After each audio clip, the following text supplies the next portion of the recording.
सोमरो मोरो में अस्पोक वापडा की नाली की वजह से 11,000 वोल्टेज की तारें टूटकर ज़मीन पर गिर गईं, जिसके नतीजे में एक सब्ज़ी फ़रोश गरीब नौजवान गुल हसन चौहान अपनी ज़िंदगी की बाजी हार गया। लवाकिन और शहरियों का लाश पुलिस थाने के सामने रख कर एहतजाजी मुजाहरा और ज़िम्मेदारों के ख़िलाफ़ कार्रवाई का मुतालबा।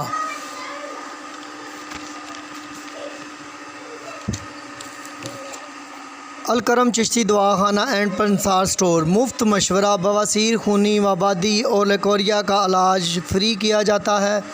शादी कोर्स, जोड़ों का दर्द, पुरानी खारिश, जरियान, एहतलाम, अमराज मैदा, शुगर, असाबी कमज़ोरी, मर्दाना अमराज, हर किस्म की जड़ी बूटियों का मरकज़।